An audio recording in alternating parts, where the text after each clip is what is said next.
Chapter 1. Calm Before the Storm.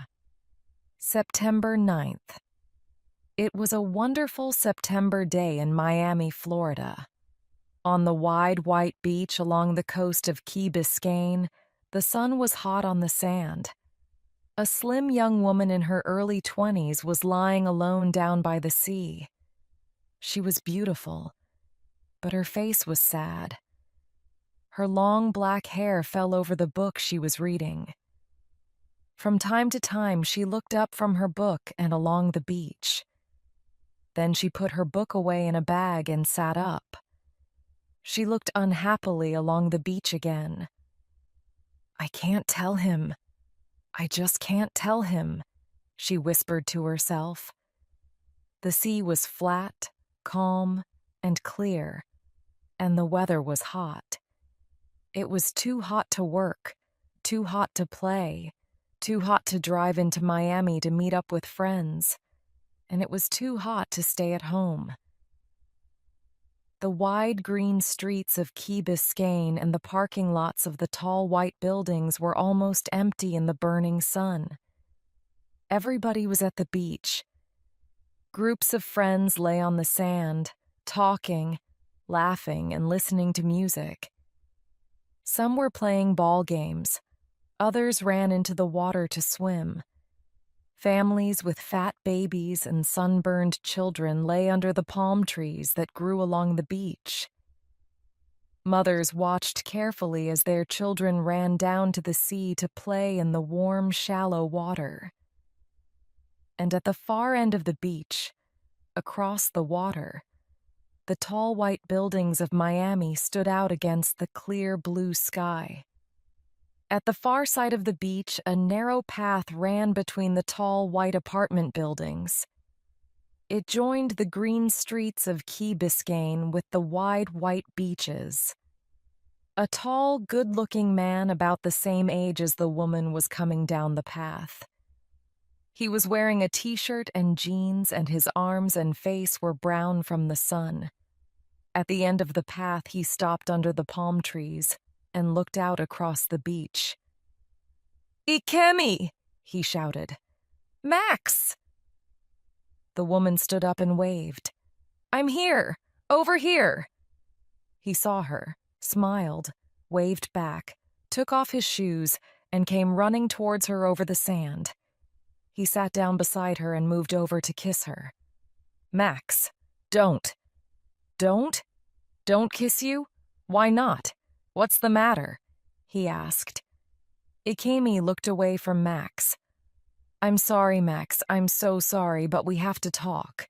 There's something I have to say to you. I wish I didn't. I really wish. Ikemi, what's the matter? What's going on? Tell me." Ikemi reached down and picked up a small stone. "It's my father," she said slowly. "He doesn't want you and I. He says we're getting too serious. He says—" Ikemi did not finish what she was saying. Max took hold of her shoulders and looked into her eyes. "Ikemi, tell me, what does your father say?" "Oh, Max, he says I have to stop seeing you. I can't see you anymore." "Stop seeing me? But he can't do that." Max looked at Ikemi in surprise. But she looked at the stone, turning it over and over in her hands. "Ikemi, look at me. What's going on? Why does your father want you to stop seeing me? What's the matter with me? What have I done?" Ikemi threw the stone into the beautiful, clear water. She turned and looked at Max. "It's not what you've done, Max. It's who you are." "Who I am? What do you mean?" "You're American, Max. I know it's difficult for you to understand. But my father does not want me to date American men. He says there are too many differences between us, between Japanese and American people, between the way we live and the way we think." "What? You can't be serious," said Max. How on earth can your father say that? Your mother was American. He married her, didn't he? He married an American. How can it be all right for him to marry an American but not for you? It's crazy. Ikemi looked away. I don't know, Max. I just don't know. But I do know that he isn't going to change his mind. Max shook his head. Ikemi, I don't understand. You don't agree with your father, do you? Come on. You were born in America. You've spent all your life here. You went to American schools and now you're studying at an American university. You're American too, Ikemi. You're the same as me. We're American and we're free to choose who we see and what we do. You don't always have to do what your father wants, you know. Ikemi lifted her eyes and looked at Max. You're wrong, Max. I'm sorry. I'm not free. Yes, I do live here, and yes, I went to school here. But my father is Japanese, and after my mother died, he brought me up. I can't go against my father. Max looked down at Ikemi's face. But what about me? Max said quietly. And what about us? Ikemi, this is crazy. Are you going to let your father decide who you should marry? Is what your father thinks more important than loving someone?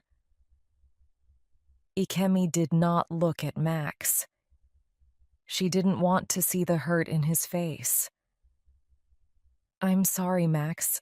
I'm really sorry, she whispered. But Max stood up and walked away before she could finish her sentence.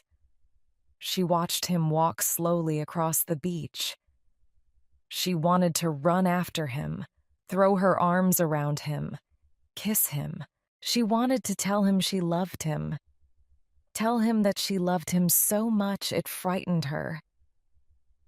At the top of the beach, he stopped, turned, and looked back at her. Their eyes met for a moment, and then she looked away quickly.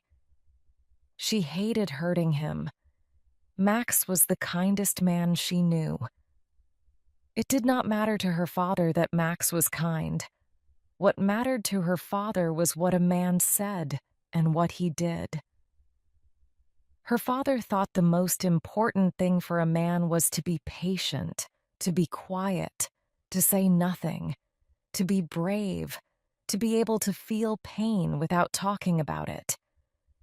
It was not surprising that he did not like Max. Max was loud. He was noisy. He did not think before he spoke. He was impatient. He was everything her father hated in a man. It did not matter to her father that Max was honest, generous, and helpful. It was not important to her father that Max made Ikemi laugh and feel happy. Why? She whispered to herself as she watched Max disappear. Why do I have to choose between them? About 8,000 kilometers away, off the west coast of Africa, the weather was very different from the beautiful, calm, sunny day on the beach in Florida. It was stormy in West Africa, very stormy.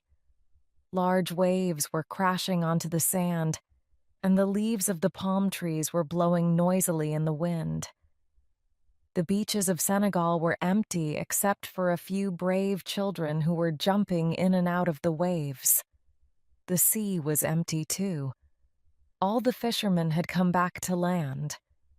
They had helped each other pull their boats high up onto the beaches, away from the waves. The fishermen sat in groups, talking and laughing, happy to be on the land and not on the sea. Soon the storms would pass. The sea would become calm, and they would go out fishing again. The fishermen were right. The storms did pass. They moved slowly west, away from the coast and out into the sea.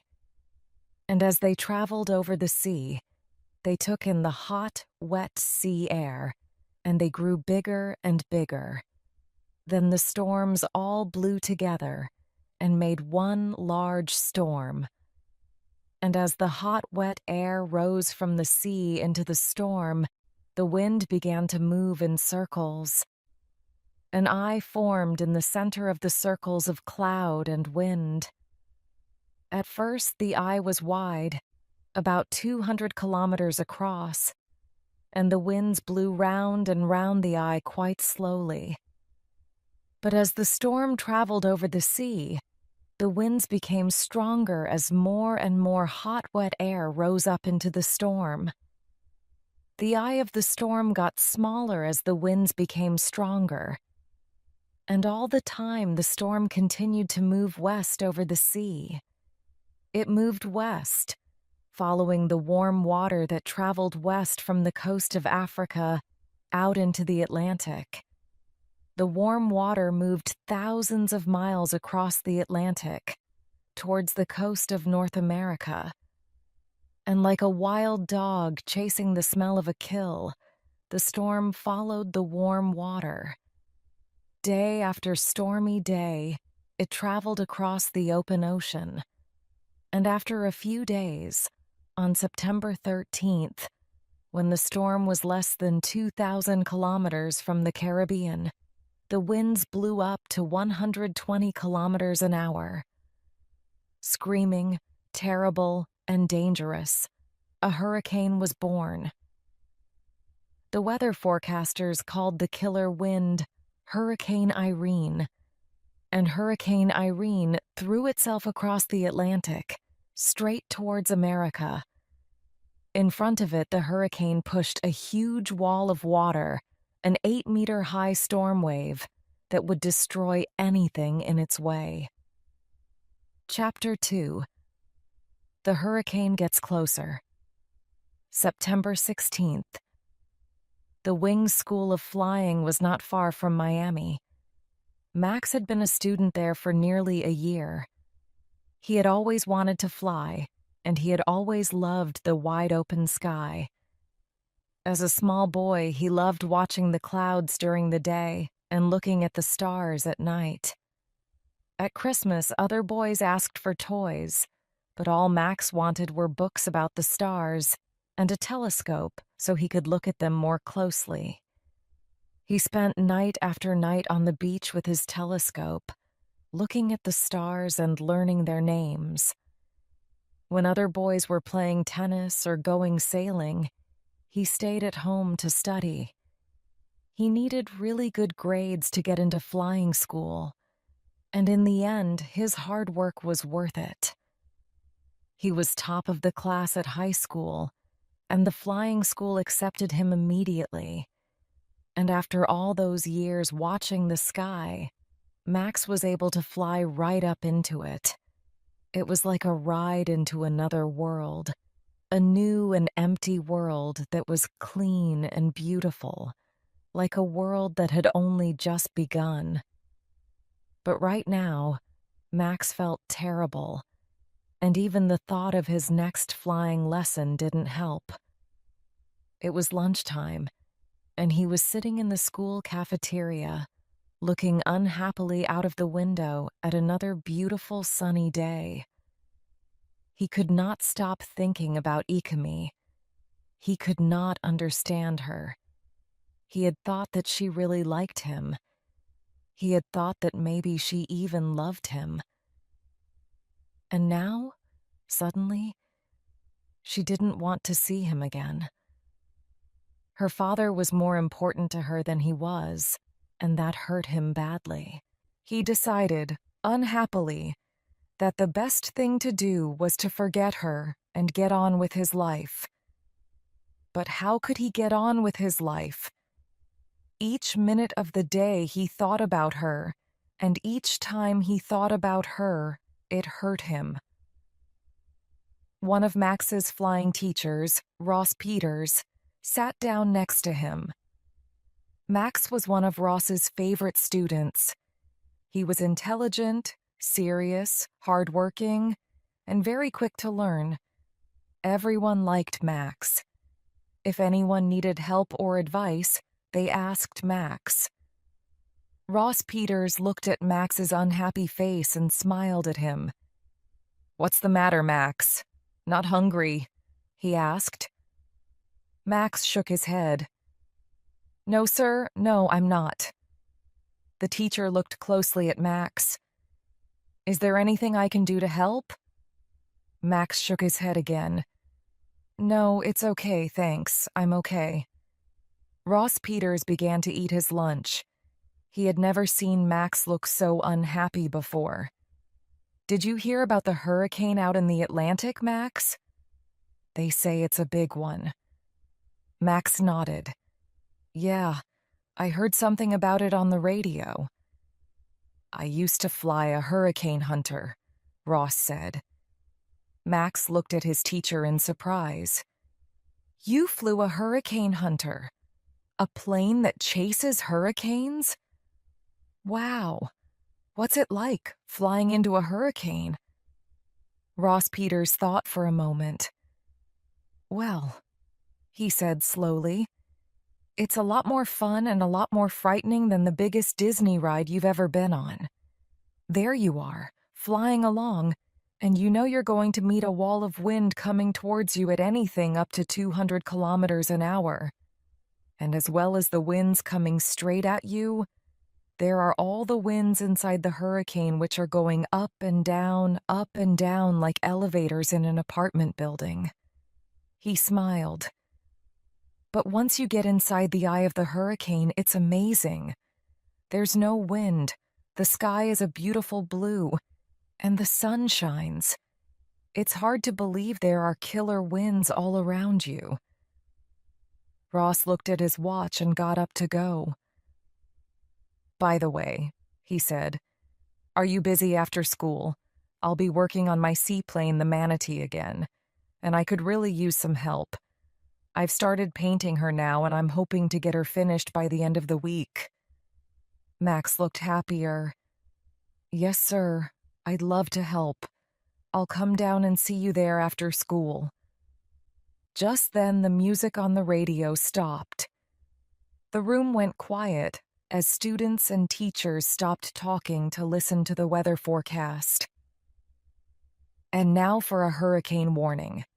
Hurricane Irene, with winds up to 260 kilometers an hour, is traveling towards Cuba. Antigua, Nevis, Puerto Rico, the Dominican Republic, Cuba, and the coastal areas of southern Florida are under hurricane watch. The forecast ended, and everyone began to talk at once. "A hurricane. Wow. Do you think it will hit us? Do we need to leave the area?" asked one student. "I don't think so," Ross Peters replied. "We get up to 30 hurricane warnings every year and nothing usually happens. Hurricanes often change course. It's very hard to tell which way they'll go. I don't think this hurricane will reach us." In a small apartment in Key Biscayne, Ikemi was also listening to the hurricane warning. She turned off the radio and looked thoughtful. Her father had gone fishing yesterday evening. As usual, he went alone. As usual, he had only taken a cooler full of beer and a couple of loaves of bread. Ikemi sometimes tried to give him fruit or cheese or cookies to take onto the boat, but he never wanted it. Hiru was a good fisherman. He always came home after a night or two with the cooler empty of beer but full of tasty, fresh fish. "Ikemi, how about sushi for lunch?" he always shouted as he came into the apartment. Ikemi always ran out to meet him and look at the fish he'd caught. Then he left his fishing things in the hall and carried the cooler into the kitchen. He tied a scarf around his head like a sushi chef in a Japanese restaurant, and together they cooked the rice and cut up the fish. Sushi was Ikemi's favorite meal. Ikemi decided it was too soon to start worrying about her father. She went over to the window and looked out. It was another beautiful, calm day. "I'm sure he'll come back by this evening," she said to herself. "He'll hear the hurricane warning and he'll come straight back. He won't stay out all night with a hurricane coming." She packed her books and checked the time. She should go to school. She had a class in an hour. There was nothing she could do. "He'll be back soon," she said. She picked up her things and left the apartment. Soon she was driving into Miami and parking in the school parking lot. She hurried. She didn't want to be late for her class. At the same time, a long way out to sea, Hiru was having a good day. It was wonderful weather for fishing. The sea was calm, and the sky was cloudless. He had caught lots of fish already. He opened a beer and continued to watch his line as it disappeared into the water. Maybe today he'd catch a really big fish. He certainly felt lucky. He took a long drink of the cold beer. Life was good. Since the death of his wife, Hiru had spent most of his free time on the sea, fishing. He had bought the boat a year after she died. She had died slowly, little by little. It was a bad death, and the pain of it had almost destroyed him. He was left alone with Ikemi. For a long time, Ikemi was the only person he could talk to. He turned his back on family and friends who tried to help him. He did not answer the door or the telephone. He only wanted to be left alone. He did not want sad-faced people sitting in his house telling him how sorry they were. He did not want kind neighbors bringing nicely cooked food for him and the child. He did not want friends to put their arms around his shoulders and tell him that the pain would get better in time. He did not want the pain to get better. The pain was important to him. The pain and the anger he felt kept her near to him, kept her alive. But he could not explain that to all those kind and noisy people who wanted him to forget his pain, forget his anger, make new friends, meet new people, forget her. So he bought a boat, a strong little fishing boat. He called the boat the Elizabeth, his wife's name. And when he could, he left Ikemi with friends or family and went out to sea on the Elizabeth. At first, the sea was just an escape from the awful emptiness his wife's death had left behind. On the Elizabeth, he could be alone with his pain, alone with his anger, alone with his sadness. It was only here, far from all those too friendly, too loud Americans, that he could find peace. And little by little the pain and the anger left him. The stillness of the sea on calm days made him feel better. The waves on stormy days made him wildly happy, and the bite of a fish on the end of his line made him forget his pain. And so it was that the sea saved him. But now, years later, he needed the sea as much as ever. He needed to fish. He respected the fish he caught. He respected them because they were brave, they were clever, they were strong, and they fought hard. They fought hard, they fought long, and they never stopped fighting until they were out of the water and no hope was left. Hiru respected the fish he caught a lot more than he respected the Americans he did business with. He did not really understand Americans. Hiru often wished he had gone back to Japan after Elizabeth had died. But by then, Ikemi was already doing well at her American school. She had friends, a beautiful place to grow up in, and she spoke English much better than Japanese. Hiru had taken her to Tokyo a few times, But she didn't like the crowded, narrow streets, the noise, the food, the long, boring evenings with her Japanese cousins. She always wanted to get back to Florida, to her friends, to the sea, to the free life she enjoyed in America. Hiru began to think that his beautiful daughter was like a fish, swimming free in the ocean. He did not want to catch her and shut her in the narrow streets of Tokyo and small rooms of a Tokyo apartment. She was not a thing to catch and put in a small glass bowl. He did not want to fight her. She needed to be free. So Hiru had decided to stay in Florida. He opened another beer and looked at his watch. It was almost time for the weather forecast. He got up to turn on the radio. Then there was a pull on his line. Another fish. He sat down quickly and began to pull the line in. There was another pull on the line, then another. It was a big fish. Quickly, he let out some line. The fish was fighting hard. Hiru stood up and looked over the side of the boat.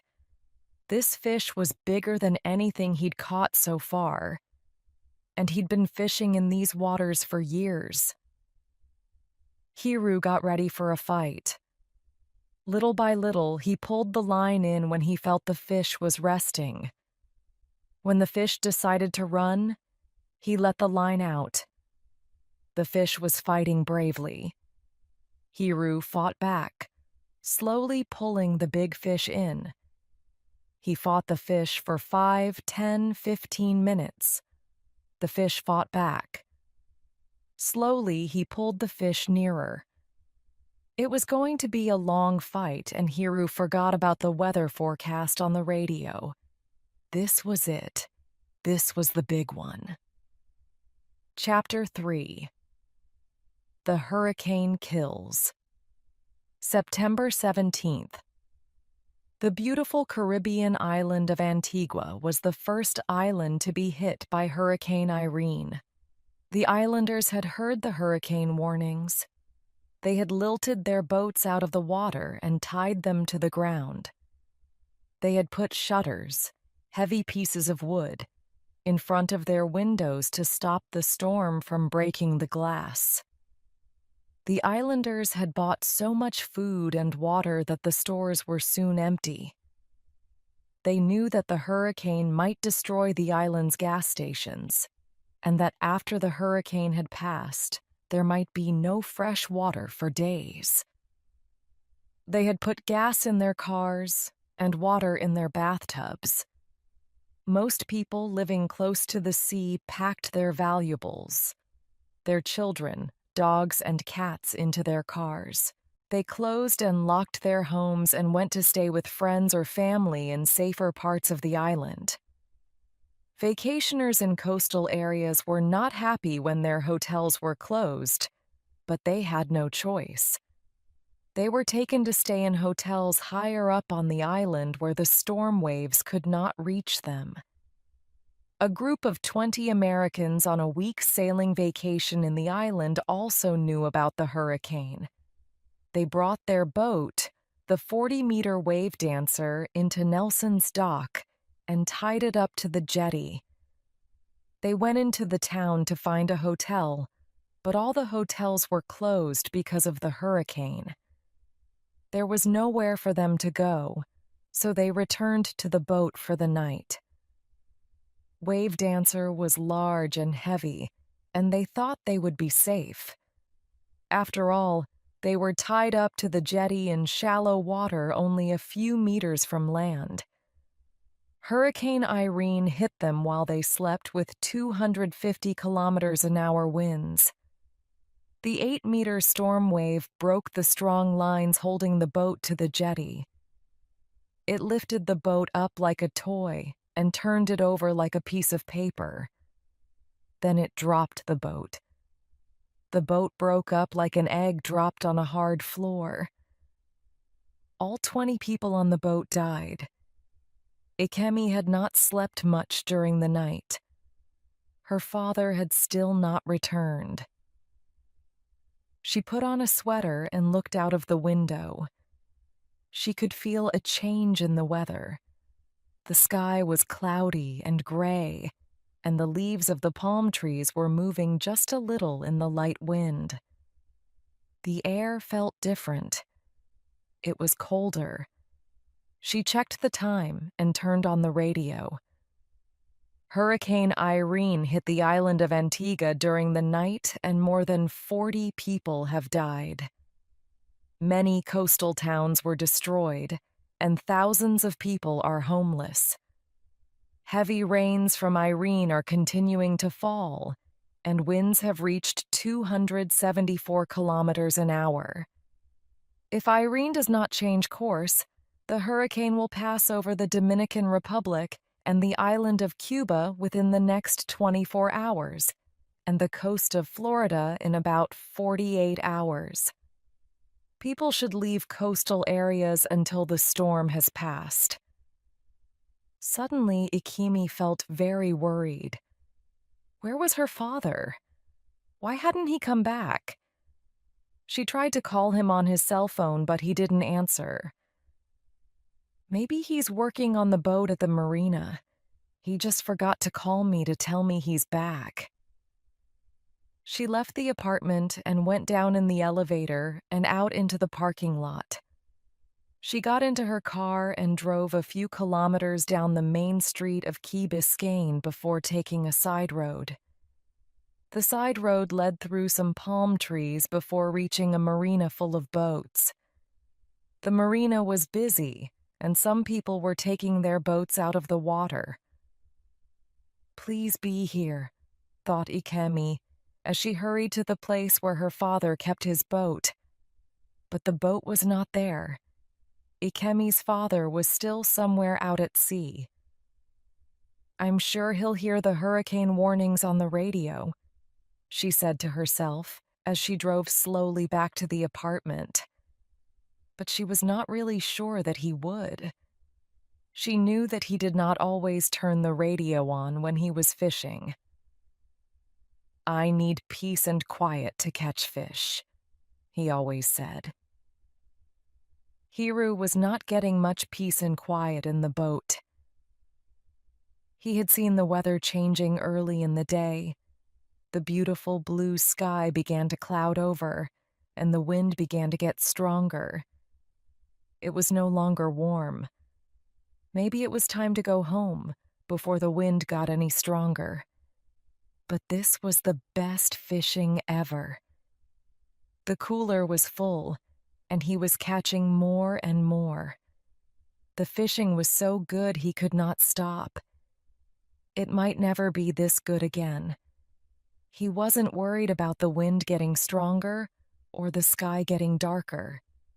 He had been out in strong winds and bad seas before, and he knew that the Elizabeth would get him home.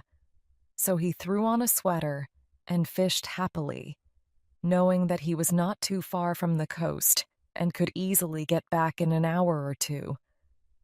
During the afternoon, the wind became much stronger, and the fishing was not as good.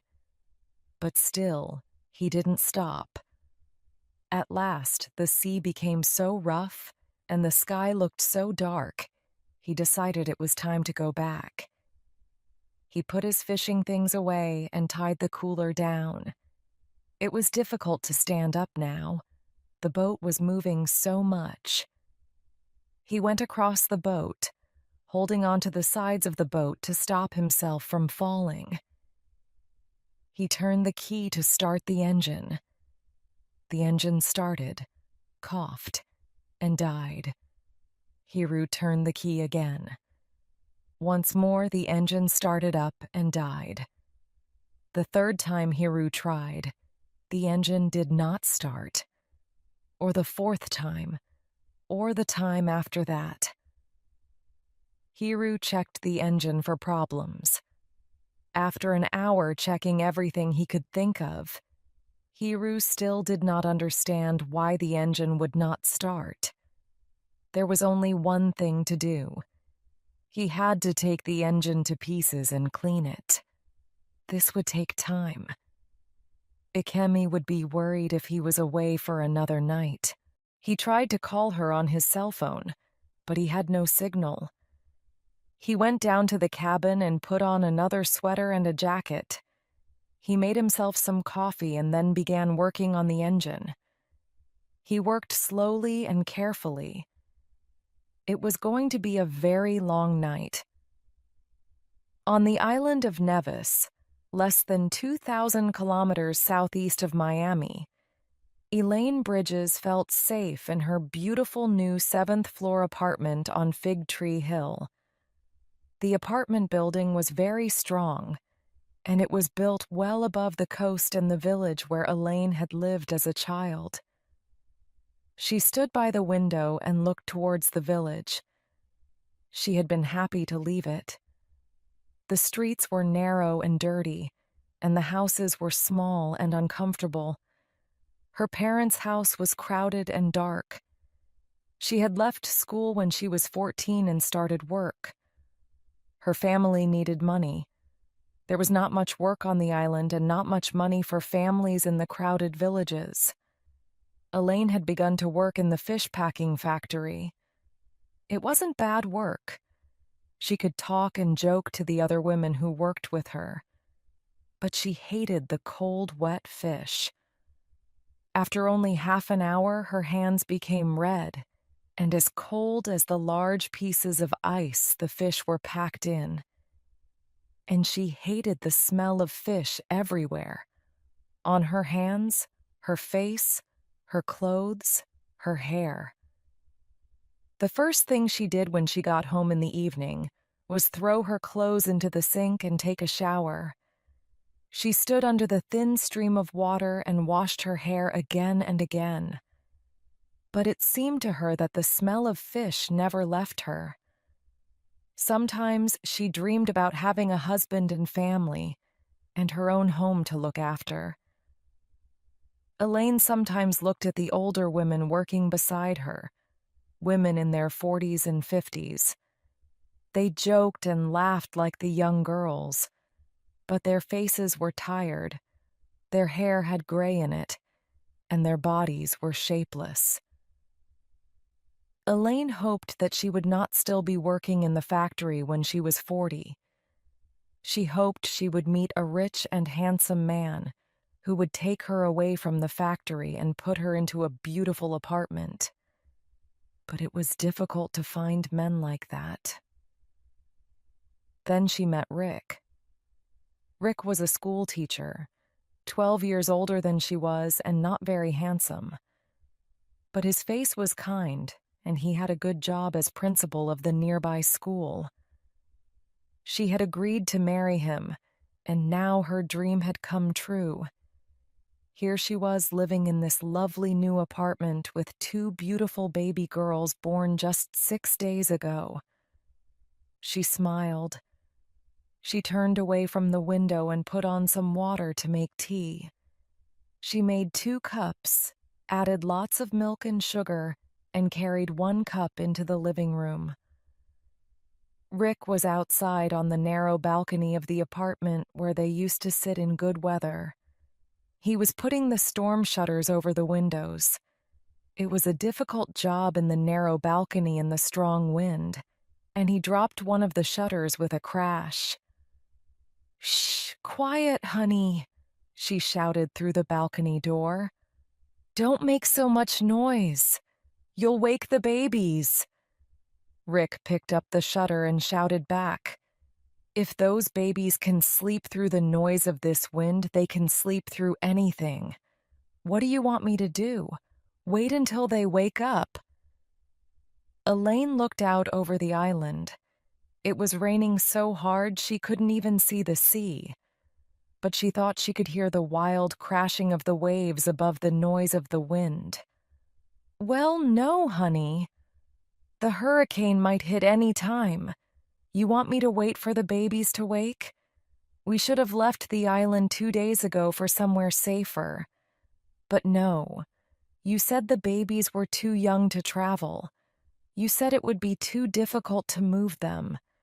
You said you didn't feel well enough to leave the apartment. You said we'd be fine with the storm shutters up.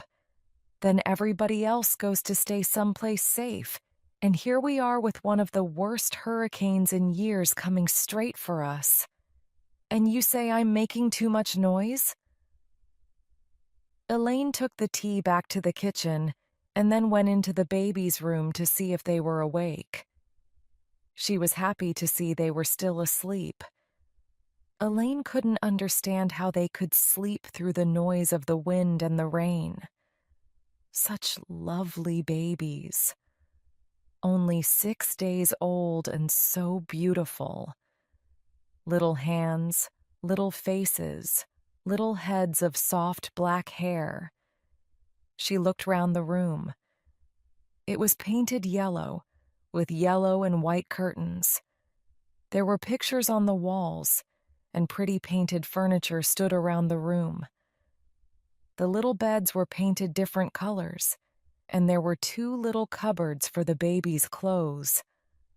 Well, her babies were going to be the best dressed, best loved, cleverest babies in the Caribbean. She walked over to the window.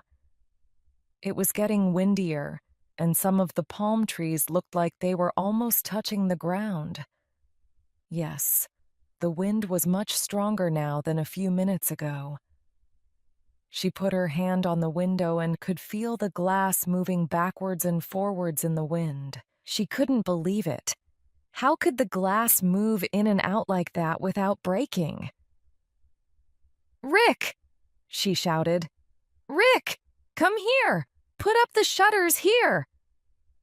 But just then the hurricane hit the building, which shook it as if it had been hit by a train. "Rick!" There was no reply. Only the horrible screaming noise of the wind and horrible loud noises coming from the building itself. She ran over to the balcony door, but she could not see Rick. Dear God, the wind has blown him off the balcony, she thought.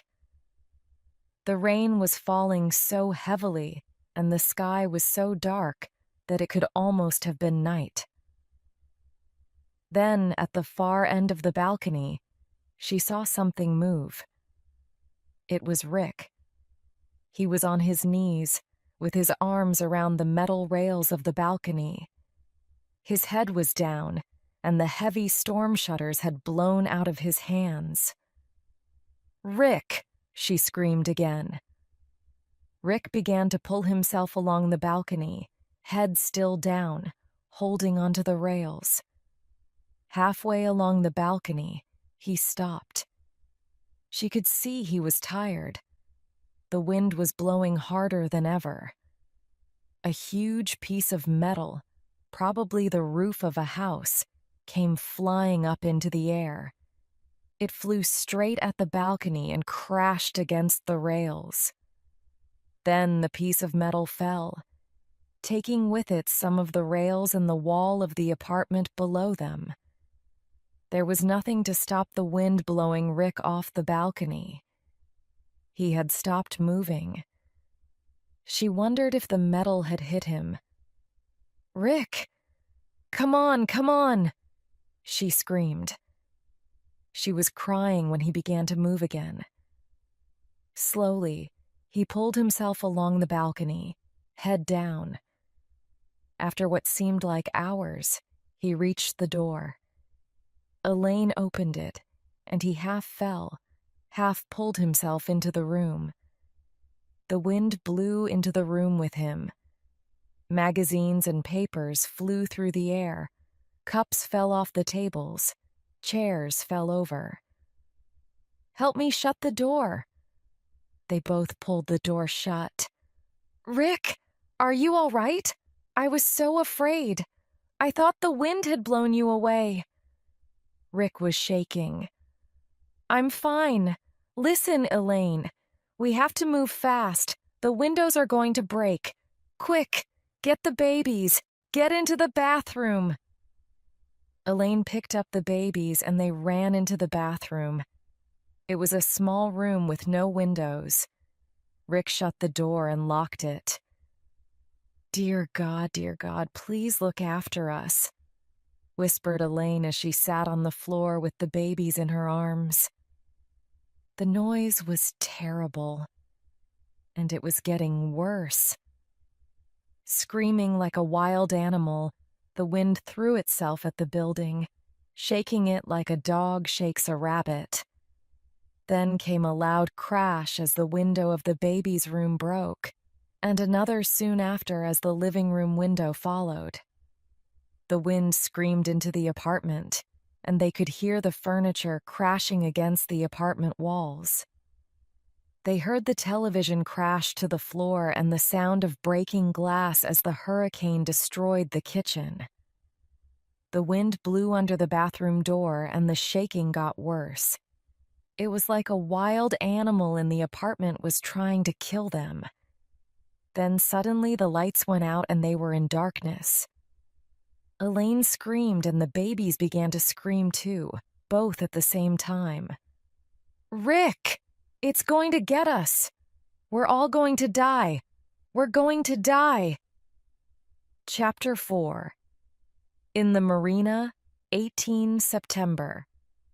In the apartment, Ikemi turned the radio off slowly and sat down. There had been another hurricane warning. The hurricane was only 24 hours away now, and still her father had not returned. She felt sick and terribly afraid. This hurricane was a killer. Winds of 274 kilometers an hour would destroy anyone and anything. And the 8-meter storm wave that the hurricane was driving in front of it. What would happen to her father's little fishing boat if it was hit by an 8-meter wave? What would happen to her father? The sky was getting darker now and the wind was getting stronger. Why hadn't he returned? What had happened? He was alone in his boat, somewhere out at sea, and a hurricane was coming. Maybe he was hurt. Maybe the engine had broken down. Maybe he was in some other kind of trouble. Maybe. She got up, threw on some clothes, and drove to the marina. The roads were very busy. People were leaving the island, planning to stay away from the coast until the hurricane had passed. In the marina, all of the boats were out of the water, and most were tied down safely. One of the men who worked in the marina was tying down the last boat. He saw Ikemi and stopped for a moment. "Hi, honey. What are you doing here? You should be going somewhere safe. There's a hurricane coming." "Yes, I know, but I think my father's still out at sea. He went fishing 3 days ago, and I haven't heard from him. He hasn't come back. Please, we've got to send somebody to look for him. He's in trouble, I know he is." The man shook his head. "You aren't going to find anybody to go out with a hurricane coming," he replied. "You haven't got a chance. Everybody has their boats out of the water by now. You just get going now." He turned back to his work. "But I've got to find him." Ikemi took hold of the man's arm. "I can't go and leave him out there. Please, we have to go and look for him." The man began to sound impatient. "Listen, honey, I'm losing time. Your dad's got a radio on the boat. There have been hurricane warnings every hour. He must have gone someplace else, like Boca Raton. He sometimes fishes up there, doesn't he? So he just went to the nearest safe place. He'll be fine. You'll see." "The radio! Can I use the radio in the marina office?" she asked the man. "Can I try to radio him on that?" "If you want," he answered. "But you'd better hurry up. When I've got this boat tied down, I'm going to lock up and get out of town." The man turned his back to her and went on with his work. Ikemi ran across the parking lot and into the office. She picked up the radio and spoke into it. Elizabeth. Elizabeth, this is Biscayne Marina. Biscayne Marina. Over. There was no reply. She tried again. Elizabeth, Elizabeth, Elizabeth, this is Biscayne Marina. Biscayne Marina. Over. Still there was no reply. The horrible silence over the radio made her feel worse than before. What had happened?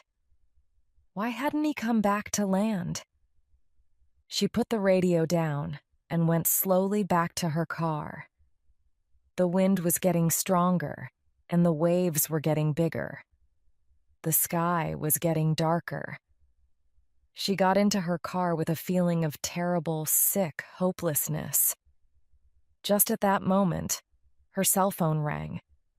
She picked it up quickly. "Hello, Daddy? Daddy? Is that you?" There was silence for a moment. Then she heard Max's voice. "No, it's me, Ikemi. It's Max. Are you okay?"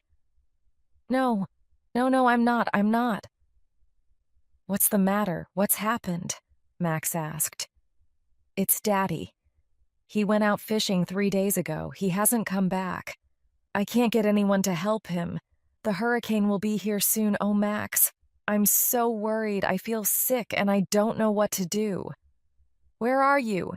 Ikemi, tell me, where are you?" "In the marina.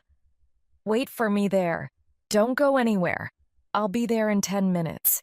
Don't worry, we'll find him," Max said. Ikemi put her phone away in her bag, put her head in her hands, closed her eyes, and cried. A few minutes later, she heard the sound of a motorcycle stopping beside the car. She looked up and saw Max. She ran to him and threw her arms around him. "Max! Oh, Max! Thank you for coming. I'm so happy to see you." Max looked at his watch. "I came in 7 minutes. Not bad. It's a good thing I've got the motorcycle. The roads are impossible. Everyone is leaving the island." He took hold of her hand. "Come on, jump on. Let's go."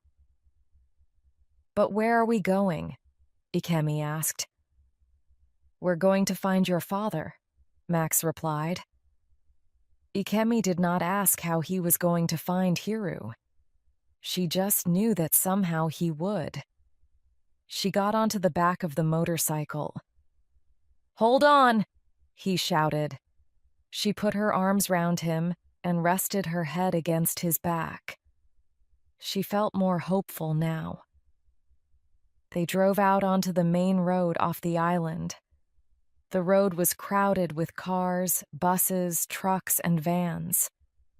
Everybody wanted to leave the island as quickly as possible, but there were so many cars on the road that the traffic had stopped completely.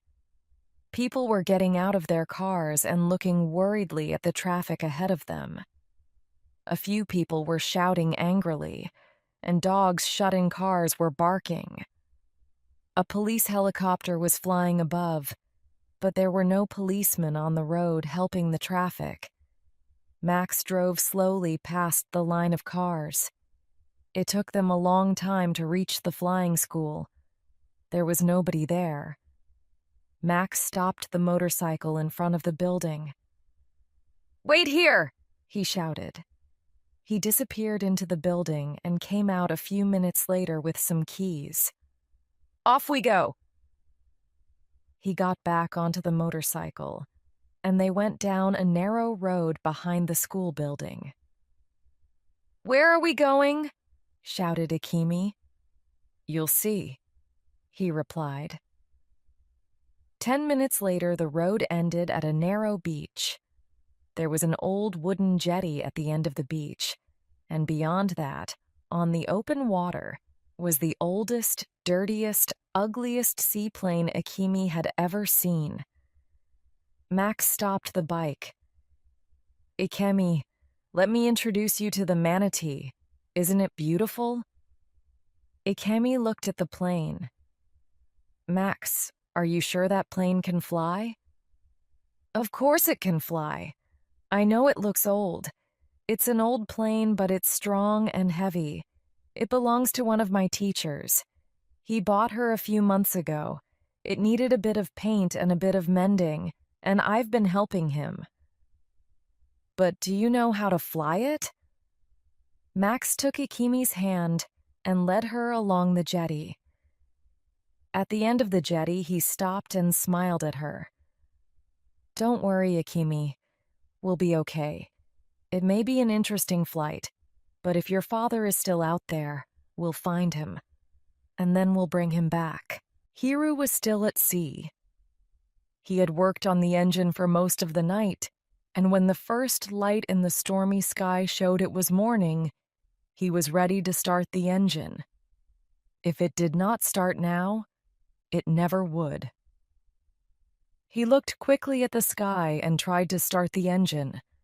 The engine turned once, twice, then died. He tried again. Once more the engine came to life, turned a few times, then died. For a third time he tried. Come on, come on, come on. The engine coughed and died, just like yesterday. Hiru tried again and again, but he knew the engine was not going to start. Suddenly, a large wave broke over the boat and water came in. Hiru began to pump out the water. There was a lot of water, and he was tired. He had not slept that night and had not eaten since the day before. He knew he needed help. He knew that the Elizabeth might not be able to get him home this time. He pumped out the water and then turned on the radio. He picked up the radio and, holding himself against the side of the boat, spoke clearly and loudly against the screaming of the wind and the crashing of the waves. Mayday, Mayday, Mayday. This is the fishing boat Elizabeth. Fishing boat Elizabeth, he said where his boat was. My engine is not working, and I am in danger of sinking. I need help immediately. He listened. There was no friendly voice answering from a boat nearby. He repeated his message, then listened again. Still there was no reply. How come there were no other boats around? There must be other fishing boats in the area, or big ships on their way into Miami.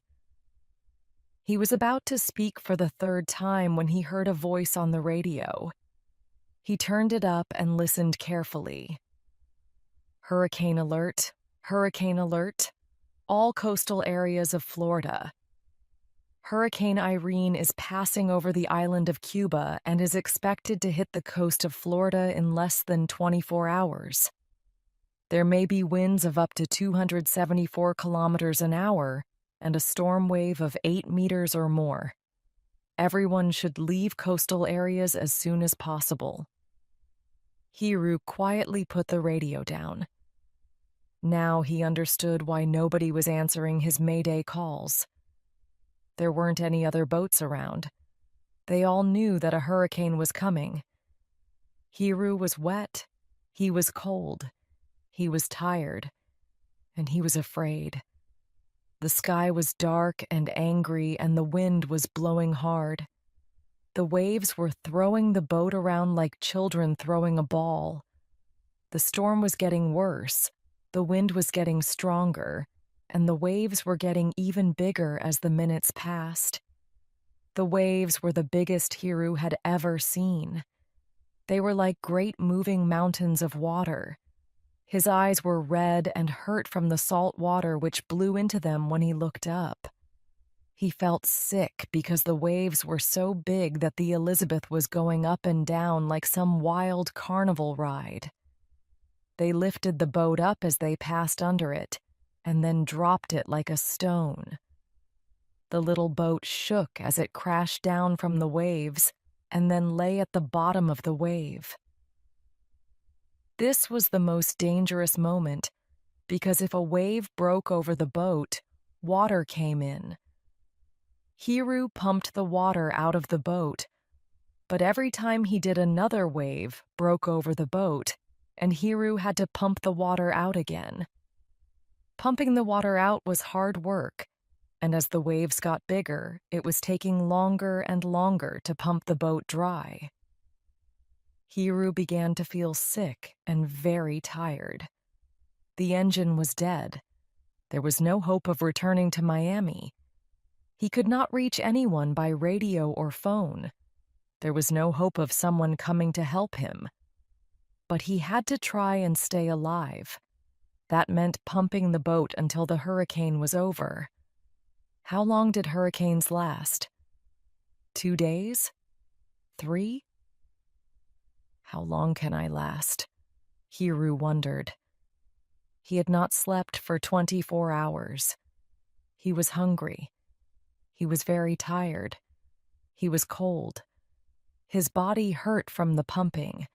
And above all, he was angry that he was going to die stupidly and leave Ikemi to look after herself. What would Elizabeth think about that? Hiru began to pump fast. My body is just a machine, he said to himself, and I'm not going to let it stop working. I'm just going to keep on going till I get back home. Elizabeth, you've got to help me. Chapter 5. Good to be alive. Hurricane Irene blew over Nevis and screamed away to Puerto Rico, the Dominican Republic, and Cuba. Before the hurricane, Nevis had been a green island with lots of palm trees and fields of pineapples. After the hurricane, the island was brown. All the palm trees growing along the beaches, along the roads, and on the hills had been blown away by the wind. The marina was no longer there, and any boat left in the water had been smashed to pieces. All the houses in the coastal areas had been destroyed. A pineapple farmer, hurrying to check his fields, found that all his pineapples had been washed away by the storm wave.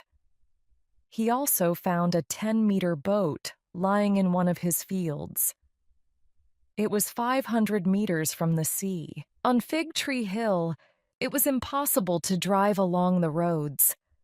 There were palm trees in the roads, and cars and buses and big trucks were lying on their sides. There were roofs of buildings that had blown off, broken glass everywhere, and all kinds of things which had been blown out of people's houses.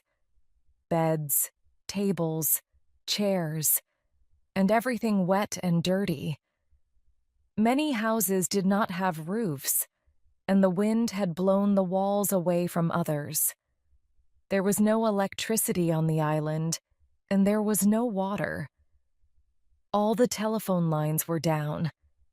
It was impossible for people to call for an ambulance, and anyway, it was impossible for ambulances to use the roads. People climbed slowly over things in the road, hoping to find something useful to rebuild their homes. Some people searched buildings for lost family, shouting their names. Others went into stores and tried to take as much food and as many things as they could steal. People slowly began to count the dead. In the apartment building at the top of the hill, Rick and Elaine were standing in the baby's room. They were tired, hungry, and dirty, but they were alive. The room they were standing in was empty. The wind had blown everything out of it.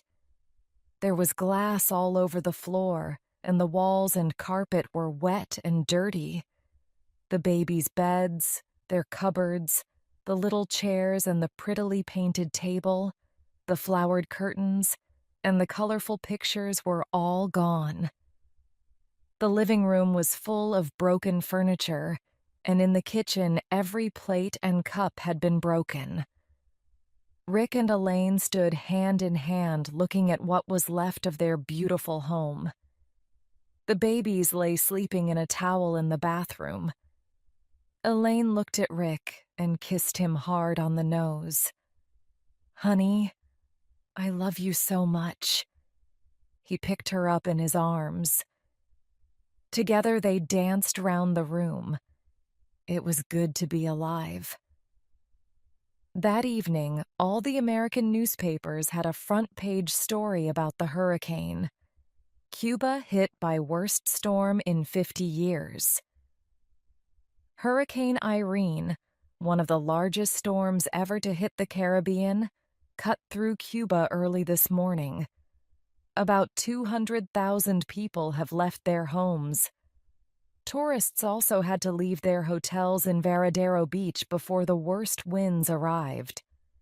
Irene is a Category 4 hurricane with winds of up to 274 kilometers an hour. Weather forecasters are saying that Irene is now heading for the southern tip of Florida, which is under a hurricane warning. 45,000 people have left the Florida Keys over the last 2 days, and air ambulances have lifted 100 patients from 2 hospitals. Chapter 6. The manatee Max and Ikemi walked along the jetty. The wind was strong and it began to rain. A small wooden boat, just big enough for 2 people, was tied to the end of the jetty. Max helped Ikemi down the steps and into the boat. He started the engine. "Untie us," he shouted.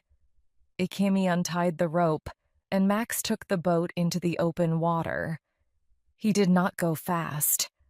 The wind was blowing against them, and waves broke over the little boat, and water came in.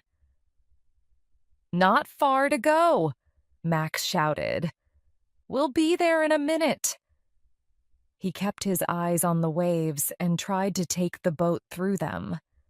Ikemi looked at the water in the bottom of the boat, looked at the waves which were getting bigger as they left the land behind, and then looked at the manatee. The manatee looked very far away. The boat was going very slowly, and a lot of water was coming in. Ikemi began to throw the water out of the boat. A lot of the salty water blew back into her face and hurt her eyes, but she kept throwing it out.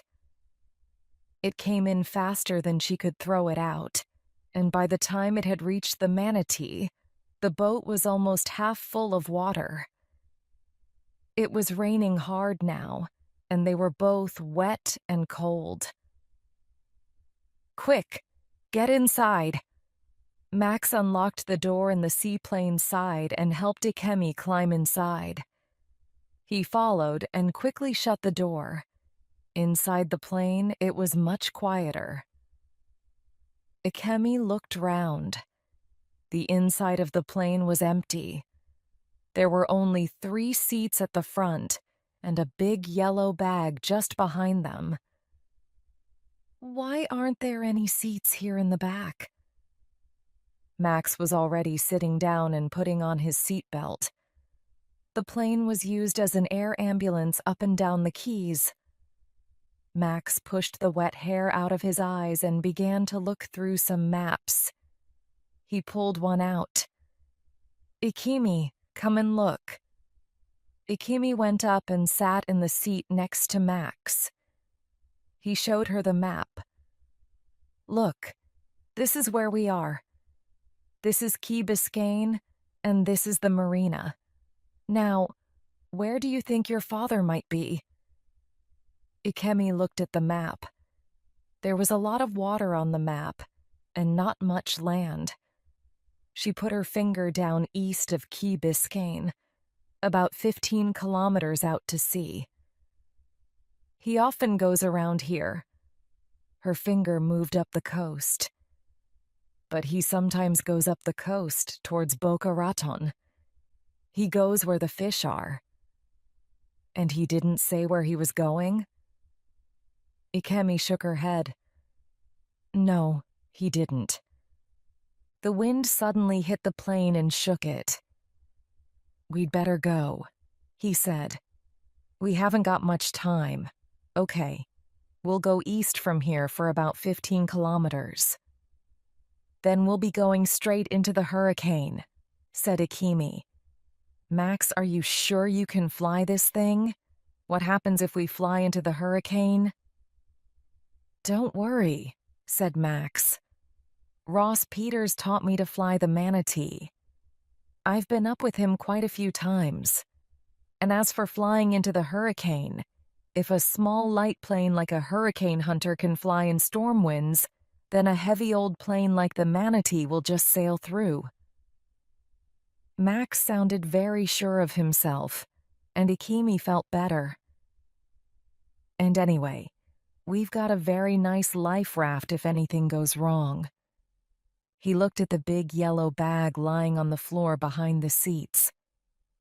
If we have problems landing the plane, drop it into the sea and jump in. There's water in there, chocolate, a light, a radio. Everything you need for a nice few days at sea. Ikemi wished he hadn't told her about the life raft. We're flying towards a hurricane in an old broken-down seaplane. And you think a life raft is going to make me feel any better? Are you crazy? Max held her hand for a second. Come on, put on your seatbelt, let's go. He started the engine. Are you ready? He turned to Ikemi. Are you going to be okay? He said. Ikemi nodded. I'll be fine, she said. And Max. Thank you. Max did not reply. He was taking the plane into open water for the takeoff. The heavy plane moved slowly because the wind and the waves were pushing it back. Come on, come on, come on, whispered Max. Ikemi shut her eyes. Then suddenly they were in the air. We're off, said Max. Ikemi looked through the window at the sea below. The clouds were very low and dark and the rain was heavy. It was very hard to see anything out of the window. We'll have to stay below the clouds, shouted Max, or we won't be able to see anything. Ikemi could not see very far. The sky was dark and the rain was falling heavily. The waves below were dark too, only showing white when they broke. This is impossible, she thought to herself. How can we find a little boat in this weather when we don't even know where it is? It was as though Max could read her thoughts. Don't worry, we'll find him, he said. And she believed him. And as the Manatee began its journey east over the sea, Hurricane Irene was moving west.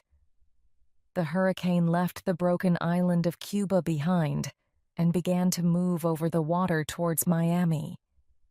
It brought with it great walls of cloud, heavy rain, and high winds. The great walls of cloud formed circles around the hurricane's eye. The eye was at the center of the hurricane. It was a place of calm and peace. As the storm passed, first came the screaming winds and the biting rains which destroyed everything they blew over. Then, as the eye passed over, the winds and the rain stopped. No wind blew inside the eye. There was bright sunshine and a warm blue sky. You might think that the hurricane had passed, until the wall of the hurricane hit from the other side. Sometimes the eye is as little as 6 kilometers wide, sometimes as big as 60 kilometers wide. The smaller the eye, the faster the winds blow round it. Irene's eye was only 15 kilometers wide, and the winds around the eye were screaming, killing winds of 274 kilometers an hour, blowing up waves over 8 meters high. Hurricane Irene moved slowly over islands, beaches, villages, towns, and the open sea. Nothing could stop it. Like a careless child, the hurricane picked up anything that lay in front of it, then threw it down. Houses, ships, trucks, roofs, trees, people, animals were all lifted up, then thrown down as Irene passed by. Chapter 7. The Last Call. Hiru stopped pumping the water out of the boat. There was too much water coming in. He was too tired and too cold.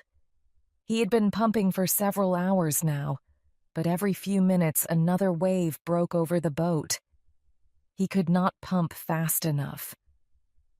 For the last few hours, he had stopped pumping every 10 minutes to make a mayday call on the radio. He heard the hurricane warnings, and he knew that the hurricane was only a couple of hours away. He knew the end was coming. The Elizabeth was strong, but not strong enough to go through a hurricane. The boat would break up when the hurricane hit it. Hiru knew this, but he did not really care. He was so tired that all he wanted to do was to lie down and sleep. He could not fight the wind and the waves anymore. He left the pump and went to the cabin door. Slowly, he went down the steps and closed the door behind him. There was a lot of water in the cabin, too, but at least the tops of the beds were out of the water. It would be wonderful to lie down on one of the beds, pull a blanket around his cold, wet body, and go to sleep. He pulled a blanket from a small cupboard and put it around him. Before he lay down, he decided to make one last mayday call. Shaking with the cold, sick, and dead tired, he picked up the radio. "Mayday, mayday, mayday. This is the Elizabeth, Elizabeth, Elizabeth. I am sinking. I need immediate help. Over." He listened. Nothing. He reached over to put the radio back. "Elizabeth, Elizabeth, Elizabeth. This is the Manatee. Manatee. Where are you? Where are you? Over." At first, Hiru could only look at the radio as if it had bitten him. Was he dreaming? Then he heard the voice again. "Elizabeth, Manatee. Where are you? Where are you? Over." No, the voice was real. There was another boat out there. They would help him. Hiru took the radio and almost shouted, "Manatee, this is Elizabeth. I'm about 10 kilometers east of Key Biscayne." Over. "Elizabeth, Manatee. We'll be with you in about 5 minutes. Can you light flares to help us to see you? Over." "Manatee, Elizabeth. I have flares. I will light them every 3 minutes, starting in 3 minutes. Out." Hiru threw off the blanket. He did not feel tired anymore, or hungry, or cold. He found a box of flares in a small cupboard near the door of the cabin. Then he climbed up the stairs 2 at a time, opened the cabin door, and fell out onto the deck of the boat. The water came well over his knees, and the boat was sitting dangerously low in the water. He shut the cabin door, looked at his watch, and reached for the pump. By now the pump was underwater, but it didn't take long to find. He began to pump fast. Slowly, the water got lower. After 2 minutes, he stopped pumping and picked up the box of flares. He took one out and fired it up at the dark sky. A bright white light flew up into the sky over the boat. Suddenly, the dark sky turned bright. Hiru began to pump again, hard and fast. Another huge wave broke over the boat. "He's still alive! He's still alive!" whispered Ikemi when she heard Hiru's voice over the radio. "Hurry up, Max! Hurry up!" Max did not say anything. It was very difficult to fly the plane so close to the water. and the wind was so strong it was hard to keep it straight. And now that he knew that Hiru was waiting for them, he wondered just how he was going to land on those terrible, huge waves below them. And even if they landed safely, how was he going to get close enough to the Elizabeth to get Hiru off the boat and onto the plane? And even if he did that, how was he going to take off again in the huge waves? It had been hard enough to take off in the much calmer water near the coast. Now they were out at sea and the waves were huge. Max suddenly felt very cold. He realized that if he tried to land, the manatee would break up. Both he and Ikemi would die, as well as Hiru. He felt sick. What could he say to Ikemi? Well, Ikemi, I'm terribly sorry, but I can't land here. It's too stormy, and I can't save your father, and I was mad to think that I could. But we can get a good look at the Elizabeth sinking from the air. Suddenly, through the rain, he could see a bright white light. Look, there it is! There's the flare! Over there! He's over there! Shouted Ikemi. He looked quickly at her. She was smiling and her face was alive with hope. She seemed to be quite sure he was going to save her father. Max looked back out into the rain. How could he tell her that he had brought her here just to watch her father die? On the Elizabeth, Hiru heard the sound of an engine. Thank God! It was the boat. Soon he would be safe. The boat was coming to save him. He took out another flare and fired it.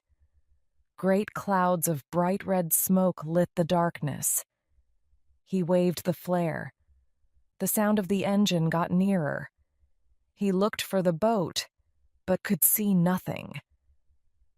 Then, suddenly, out of the wind and the rain, a seaplane appeared. A plane? The pilot must be mad.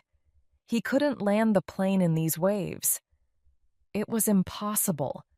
Completely impossible. What was the pilot trying to do? Kill himself? Hiru stopped waving the flare. The flare died and he threw it into the waves. His hope died too. This was the end. He was going to die. As he flew the manatee towards the Elizabeth, Max could see Hiru quite clearly in the light of the flare. He could see that the Elizabeth was lying very low in the water. Large waves were breaking over the boat all the time, and Max could see that soon the boat would sink. There was very little time. Just then, a sudden strong wind hit the plane. Ikemi screamed. It took a few moments before Max was able to straighten the plane. By that time, they were flying over the sinking boat. Max saw Hiru stop waving the flare and knew what that meant. Hiru had realized that the plane could not land and save him. Ikemi, he shouted, listen carefully and do as I say. It's too rough here to land the plane. We'll have to wait until we're inside the eye. But the boat's going to sink any minute. Yes, I know. But we can drop him the life raft. Remember? It's just behind the seat. It's a good one, a new one. If he gets into it and closes it, he'll be okay. You can throw it down to him. But how? The life raft is on a long line. If you drop it in the right place, the wind and the waves will blow it onto the boat and your father can get it. Ikemi did not ask any more questions. She took off her seatbelt and got up. On the Elizabeth, Hiru watched the manatee disappear into the storm. Then, suddenly, over the radio, Elizabeth! Manatee! Sir, can you hear me? Over! Hiru crossed the boat like a man in a dream and picked up the radio. "Who the hell is this?" "It's me. It's Max, sir. Listen, I can't pick you up here, so I'm going to pick you up in the eye of the storm. I'm going to fly low over the boat. I'm going to drop you a life raft. There's a long line on the life raft. The wind will blow the line onto the boat. Tie yourself into the raft and make sure you close the raft. We'll pick you up inside the eye." Hiru stood in his sinking boat like a man who'd been hit on the head. Max? Not Max, Ikemi's loud American friend? Max, who drove a motorcycle too fast, spoke too loudly, and was training to be a pilot at flying school. Hiru felt himself go even colder. Max had said, "We'll pick you up in the eye." Who was we?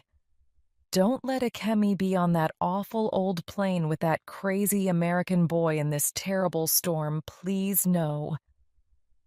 "Max, is Ikemi with you? Listen to me. Fly back right now. Right now, do you hear me? Don't worry about me, I'll be all right. Just take Ikemi back right now. Right now, do you hear me?" "Sorry, sir. We didn't come all this way for nothing. Light a flare. Get ready to catch hold of the life raft line in about 2 minutes. Out." Max looked at Ikemi. "Get the life raft now," he shouted. Ikemi got up and moved round the seats. The plane was being thrown around by the wind so much, it was difficult to stay standing up. She held onto the back of the seat. "You're going to have to open the door. Make sure you hold on and don't fall out. When I shout open, you open the door. And when I shout drop, you drop the life raft. Okay?"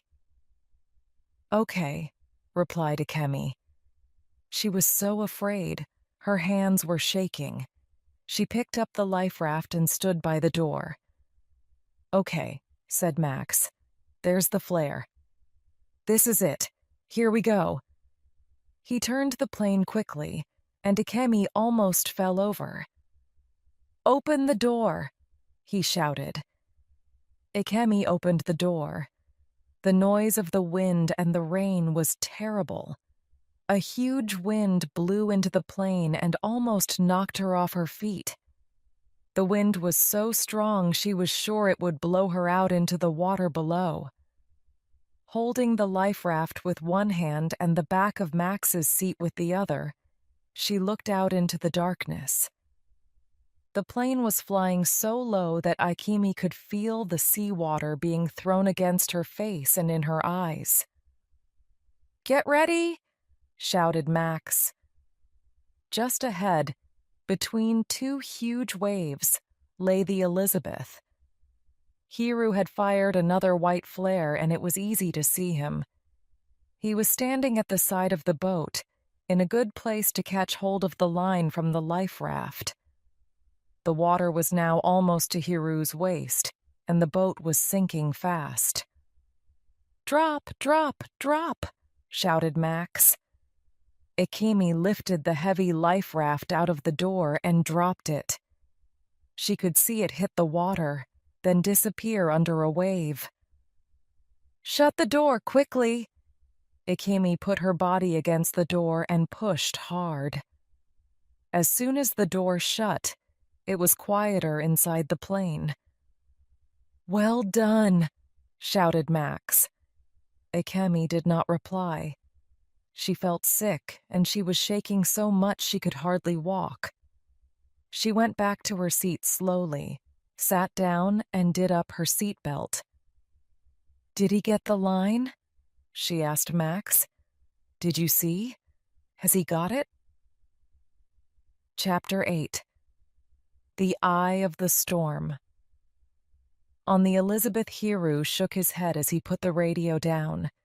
It must be a dream. A bad dream.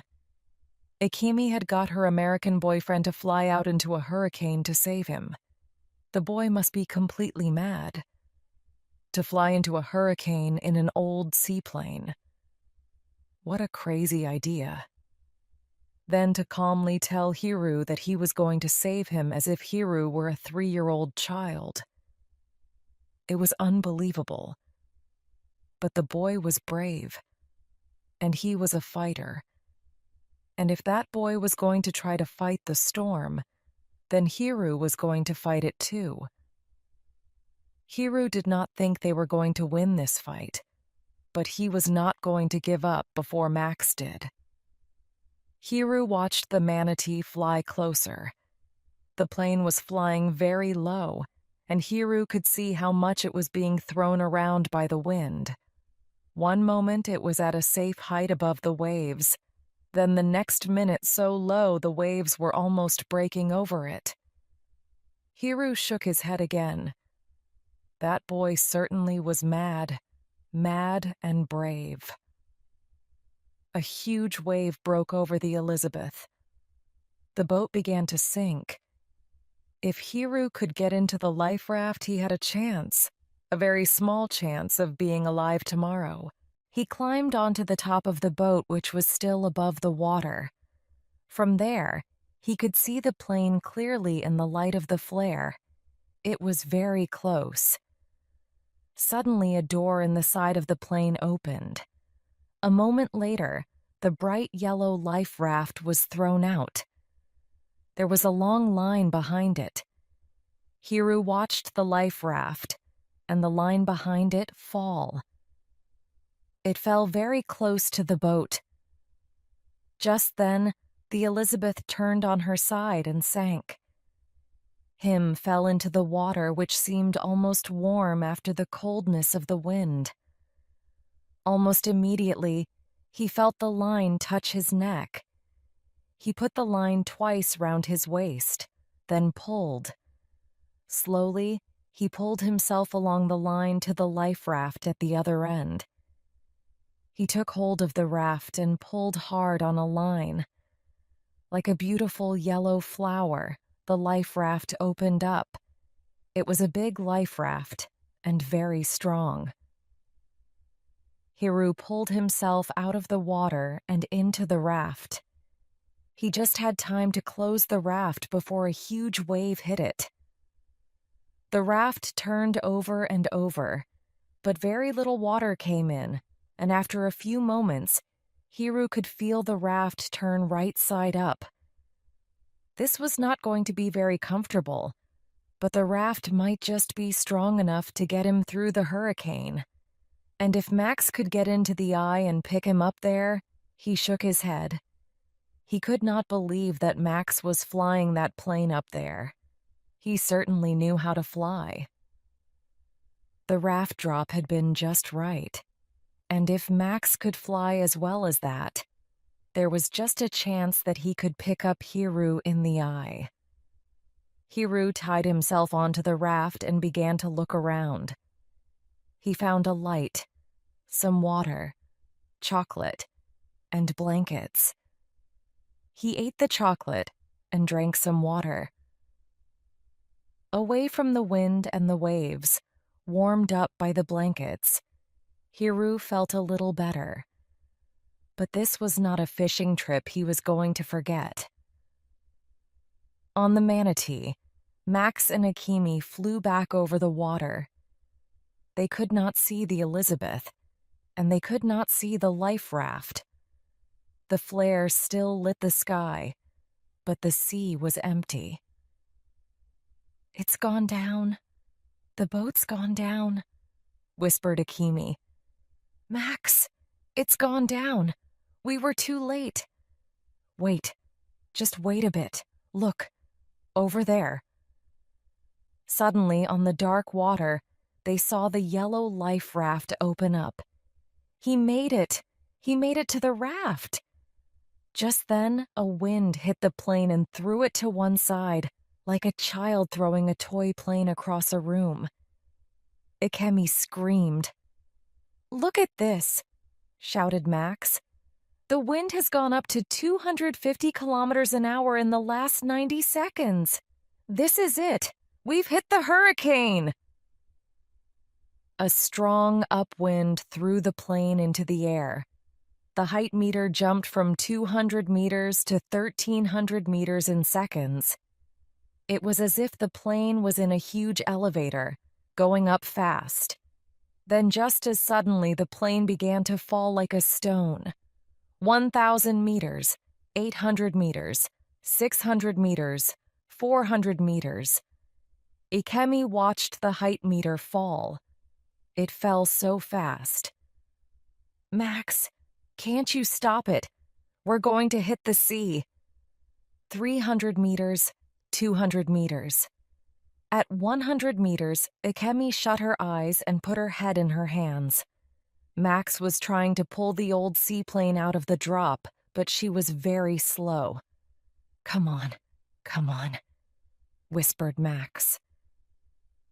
The height meter stopped going down at 50 meters. At last, the plane stopped falling. Max brought it back up to 200 meters.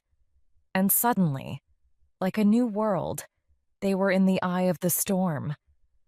Above them, the sky was clear and blue, and the sun was bright on the blue water below them. The sea was still quite rough, but there were no breaking waves and no wind. "Well done, Max. We made it." Ikemi was staring through the window at the calm and beautiful late afternoon sunshine. "We'll have to pick up Hiru fast," said Max. "The eye is probably only about 20 kilometers wide." He turned the plane and flew back. They could see the dark clouds of the hurricane and flew towards them. There was blue sea, blue sky, but no bright yellow life raft. "Where is he?"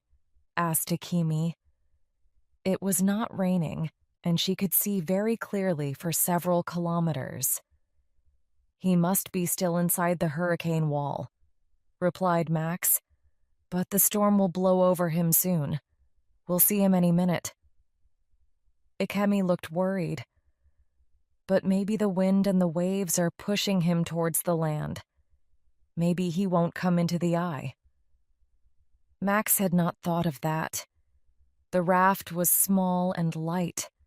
The wind was blowing towards the land. The waves were traveling towards the land. The storm wave could easily carry the raft to land. Then it would send the raft crashing onto the land. It would hit the beaches, the rocks, the houses, and be thrown along the roads beside the sea. Hiru would die inside the life raft. "He should be out of the wall by now," Ikemi was saying. "Where is he?" "There he is! Over there! Over there!" Max shouted as the raft appeared. He turned the plane and flew over the life raft.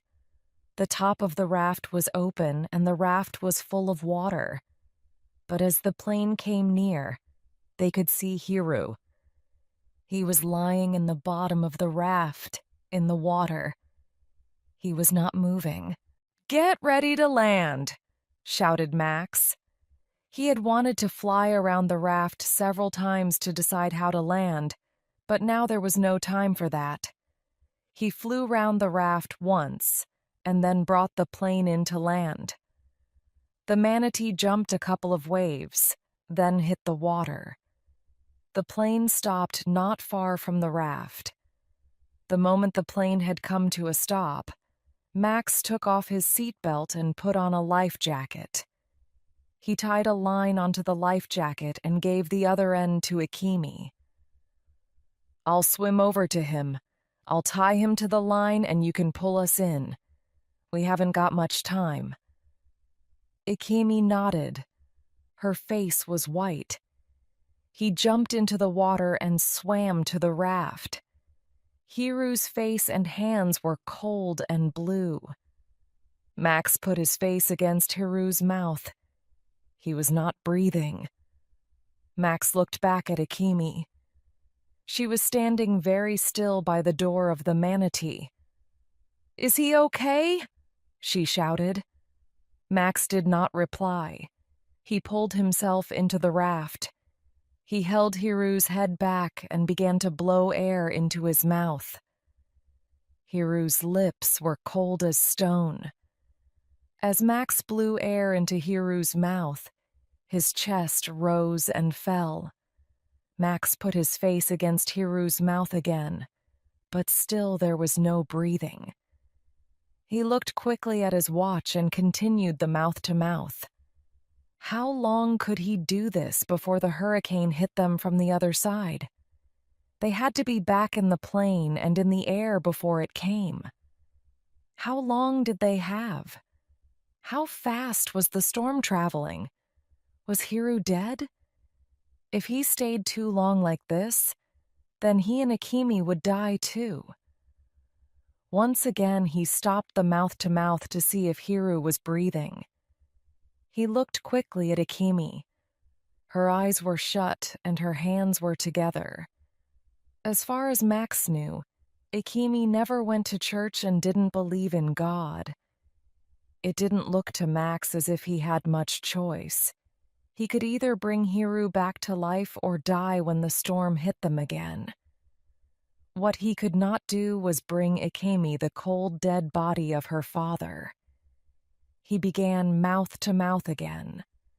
"Max, listen! The storm's getting close. It's coming!" Max could already hear it, the noise of the storm. A few minutes ago, it was a soft whisper, but now the noise was loud and angry. "We've still got some time," Max shouted. Then Hiru coughed.